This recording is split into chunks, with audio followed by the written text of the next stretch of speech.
Hi ಸ್ನೇಹಿತರೆ, ಎಲ್ಲರಿಗೂ ನಮಸ್ತೆ. Welcome back to my channel Eshanna Jakkanahalli. ಸ್ನೇಹಿತರೆ, ಏನಪ್ಪ ವಿಷಯ ಅಂತಂದರೆ, ರೀಸೆಂಟಾಗಿ ನಮ್ಮ ಕರ್ನಾಟಕದ ಚಾಲಕರು ಟಿ ಡ್ರೈವರ್ಸು ಅಯ್ಯಪ್ಪ ಸ್ವಾಮಿ ಮಾಲಾಧಾರಿಗಳನ್ನು ಕೂರಿಸ್ಕೊಂಡು ತಮಿಳುನಾಡು ಮುಖಾಂತರವಾಗಿ ಶಬರಿಮಲೆಗೆ ಹೋಗ್ತಾರೆ. ಅದು ಪುರಾತನ ಕಾಲದಿಂದಲೂ ಬಂದಿರತಕ್ಕಂತಹ ರೂಢಿ. ಅಂತಹ ಮಾಲಾಧಾರಿಗಳನ್ನು ತಮಿಳುನಾಡಲ್ಲಿ ತಡೆದು ಒಬ್ಬ ಸಿಲಂಬರಸನ್ ಅಂತಕ್ಕಂಥ ವ್ಯಕ್ತಿ ತಡೆದು ಅವರಿಗೆ ತೊಂದರೆ ಕೊಡೋದು. ಫ್ಲಾಗ್ ಬಿಚ್ಚಿರೋ, ಇದು ತಮಿಳ್ನಾಡು ಕಂಡ್ರೋ, ಕರ್ನಾಟಕ ಫ್ಲಾಗ್ ಹೆಂಗರೋ ಹಾಕೊಂಬರ್ತೀರಾ ಅಂತ ಹೇಳಿಬಿಟ್ಟು ಅವರಿಗೆ ಆವಾಜ್ಗಳನ್ನ ಹಾಕೋದು, ಇದೆಲ್ಲ ಮಾಡ್ತಾ ಇದ್ದ. ಸುಮಾರು 2 ತಿಂಗಳಿಂದಲೂ ಮಾಡ್ತಾ ಇದ್ದ. ನಾನು ಅಂದ್ಕೊತಾ ಇದ್ದೆ, ಏನು ಇದೆಲ್ಲ ಮಾಡ್ತಾ ಇದ್ದಾನಲ್ಲ, ನಮ್ಮ ಕನ್ನಡಿಗರು ಸುಮ್ಮನೆ ಕೂತಿದಾರ ಇದೆಲ್ಲ ದೌರ್ಜನ್ಯ ನೋಡಿಕೊಂಡು, ನಮ್ಮ ಕನ್ನಡ ಪರ ಸಂಘಟನೆಗಳು ಇದ್ದಾವಲ್ವಾ ಇವೆಲ್ಲ ಸುಮ್ಮನೆ ಕೂತಿದ್ದಾವ ಅಂತ ನಾನು ಅಂದ್ಕೊತಾ ಇದ್ದೆ. ಆದರೆ ಈಗೊಂದು 2 ದಿವಸದ ಹಿಂದೆ ಒಬ್ಬ ಹುಡುಗನಿಗೆ ಮೇಲೆ ಹಲ್ಲೆಯನ್ನು ಮಾಡಿದ್ದಾನೆ ಅವನು, ಸಿಲಂಬರಸನ್ನು. ಅದನ್ನು ಖಂಡಿಸಿ ತುಂಬ ನಮ್ಮ ಕನ್ನಡ ಪರ ಹೋರಾಟಗಾರರು ಪ್ರಶ್ನೆಯನ್ನು ಮಾಡಿದರು. ಮತ್ತು ರೂಪೇಶ್ ರಾಜಣ್ಣ ಅವರು ಕೂಡ ಹೇಳಿದರು.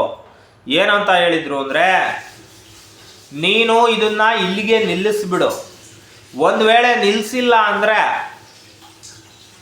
ನೀನಿದೆಯಲ್ಲ ಅದೇ ಜಾಗಕ್ಕೆ ಬಂದು ನಮ್ಮ ಟಿ ಒಳಗಡೆನೆ ಎತ್ತಾಕೊಂಡು ಕರ್ನಾಟಕಕ್ಕೆ ಬಂದು ಪೊಲೀಸ್ ಸ್ಟೇಷನ್ ಒಳಗೆ ಕೂಡಾಕಬೇಕಾಗುತ್ತೆ ಅಂತ ವಾರ್ನಿಂಗ್ ಮಾಡಿದರು. ಆ ವಾರ್ನಿಂಗ್ ಮಾಡಿದರು. ಮತ್ತು ಚಾಮರಾಜನಗರದ SP ಅವರಿಗೆ ಕಂಪ್ಲೇಂಟ್ ಕೂಡ ಕೊಟ್ಟಿದ್ರು. ಆತನನ್ನು ಬಂಧಿಸಬೇಕು, ಆತನ ಮೇಲೆ FIR ಆಗಿದೆ, ಬಂಧಿಸಬೇಕು ಅಂತ ಹೇಳಿಬಿಟ್ಟು ಕಂಪ್ಲೇಂಟ್ ಕೊಟ್ಟಿದ್ರು. ಯಾಕಪ್ಪ ಚಾಮರಾಜನಗರಕ್ಕೆ ಹೇಳಿದ್ರು ಅಂತಂದರೆ, ಚಾಮರಾಜನಗರಕ್ಕೆ ಹೊಂದಿಕೊಂಡಂಥ ಜಿಲ್ಲೆ ಅಂದರೆ ಅದು ಈರೋಡ್ ಜಿಲ್ಲೆ. ಈರೋಡ್ ಜಿಲ್ಲೆನಲ್ಲೇ ಇವನು ಆ ಥರ ಎಲ್ಲ ಮಾಡ್ತಾ ಇದ್ದಿದ್ದು. ಈಗ ಈರೋಡಿನ ಪೊಲೀಸನವರು ಆತನನ್ನು ಬಂಧಿಸಿದ್ದಾರೆ ಅನ್ನೋ ಮಾತು ಕೇಳ್ಪಟ್ಟಿದೆ.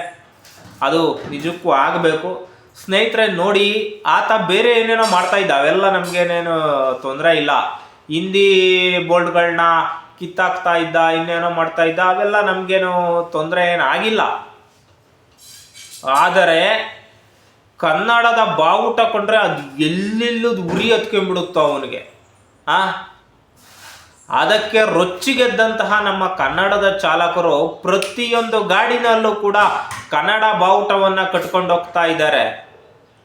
ನೋಡಿ, ಒಂದು ಮಾತು ಕೇಳ್ಬೋದು, ಯಾವುದೋ ಒಂದು ನಿಧಾನಕ್ಕೆ ಹರಿತಿರುವಂತಹ ಹರಿಯೋ ನೀರಿನ ದಡದಲ್ಲಿ ನಿಂತ್ಕೋಬಹುದು, ಆದರೆ ಸಮುದ್ರದ ಮೇಲೆ ಬರ್ತಿರ್ತಕ್ಕಂತಹ ಅಲೆಯ ದಡದಲ್ಲಿ ನಿಂತ್ಕೊಳ್ಳಲಿಕ್ಕೆ ಆಗಲ್ಲ.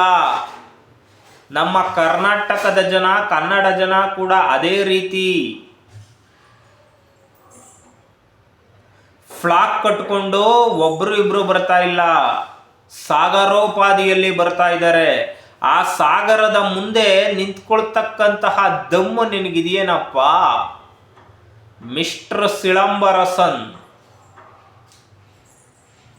ಇಲ್ಲ ತಾನೇ? ಮತ್ತೆ ಏನಕ್ಕಪ್ಪ ಆ ಥರ ಎಲ್ಲ ಬಿಲ್ಡಪ್ಗಳು ಕೊಟ್ಟಿದ್ದು? ನೋಡಿ, ನನಗೂ ಒಂದೊಮ್ಮೆ ಅನ್ನಿಸ್ತು. ಏನಂತ ಅನ್ನಿಸ್ತು ಅಂದರೆ, ನಮ್ಮವರೇ ತಪ್ಪು ಮಾಡ್ತಾ ಇದ್ದಾರಾ, ತಮಿಳ್ನಾಡಿಗೆ ಕನ್ನಡ ಬಾವುಟ ಕಟ್ಕೊಂಡು ಹೋಗ್ತಿರೋದು ತಪ್ಪ ಅಂತ ಅನ್ನಿಸ್ತು. ಆದರೆ ಆ ರೀತಿ ಆಗ್ತಾ ಇಲ್ಲ. ನಮ್ಮವ್ರು ಹಾಕ್ಕೊಂಡು ಹೋಗ್ತಾ ಇರೋದು ಪ್ರೈವೇಟ್ ವೆಹಿಕಲ್ಗೆ. ಅಲ್ಲಿ ಹೋಗ್ಬಿಟ್ಟು ತಮಿಳ್ನಾಡಲ್ಲೇನು ಯಾವುದಾದ್ರೂ ಒಂದು ಸಾರ್ವಜನಿಕ ಸ್ಥಳದಲ್ಲಿ ಆರಿಸ್ತಾ ಇಲ್ಲ. ಹೋಗ್ಲಿ ತಮಿಳವ್ರನ್ನ ಕನ್ನಡ ಮಾತಾಡೋಂಥ ಏನಾರ ದೌರ್ಜನ್ಯ ಮಾಡ್ತಿದ್ದಾರ? ಇಲ್ಲ. ಅದು ಕೂಡ ಭಕ್ತಿಪೂರ್ವಕವಾಗಿ ಶಬರಿಮಲೆಗೆ ಹೋಗ್ತಾ ಇರೋದು. ಅಂತಹ ಅಯ್ಯಪ್ಪ ಮಾಲಾಧಾರಿಗಳ ಮೇಲೆ ಈತ ಹಲ್ಲೆಯನ್ನು ಮಾಡ್ತಾನೆ ಅಂದರೆ ಇವನ್ ಕೊಬ್ಬು ಇನ್ನೆಷ್ಟು ಇರಬೇಡ ಹೇಳಿ ಸ್ನೇಹಿತರೆ. ಆತನ ಬಂಧನ ಆಗಿದೆ. ಮತ್ತೆ ಯಾರು ಮುಂದೆ ಆದರೂ ನಮ್ಮ ಕನ್ನಡದ ಟಿ ಚಾಲಕರು ಇದನ್ನು ನಿಲ್ಲಿಸಬಾರ್ದು, ಕಟ್ಕೊಂಡು ಹೋಗ್ತಲೇ ಇರಲಿ.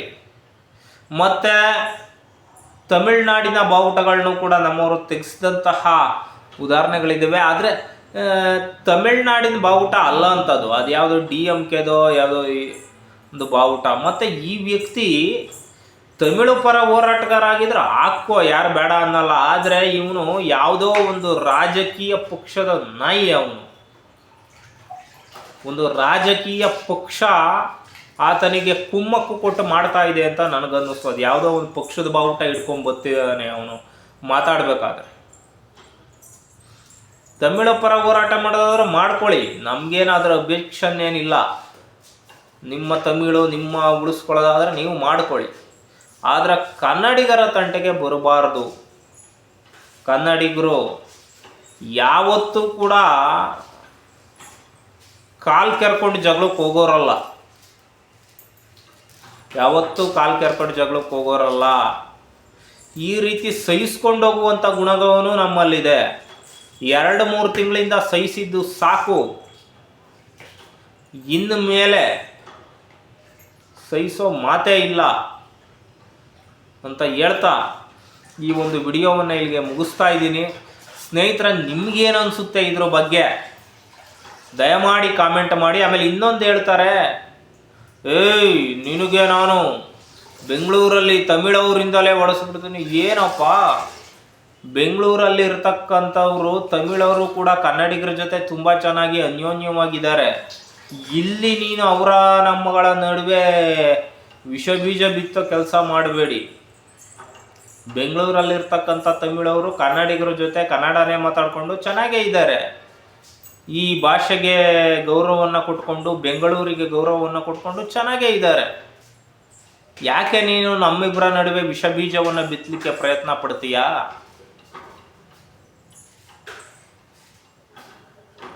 ಎಷ್ಟೋ ಜನ ತಮಿಳವರೇ ಕನ್ನಡದ ಕವಿಗಳಾಗಿದ್ದಾರೆ ಸ್ವಾಮಿ.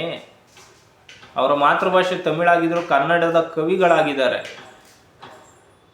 ಹೀಗಿರುವಾಗ ಸುಮ್ಮನೆ ಇಬ್ಬರ ನಡುವಿನ ಬಾಂಧವ್ಯವನ್ನು ಹಾಳು ಮಾಡ್ತಕ್ಕಂಥ ಕೆಲಸ ನೀನು ಮಾಡಬೇಡ ಅಂತ ಹೇಳ್ತಾ ಈ ಒಂದು ವಿಡಿಯೋವನ್ನು ಇಲ್ಲಿಗೆ ಮುಗಿಸ್ತಾ ಇದ್ದೀನಿ. ಜೈ ಹಿಂದ್, ಜೈ ಕರ್ನಾಟಕ, ಜೈ ಭುವನೇಶ್ವರಿ ದೇವಿ.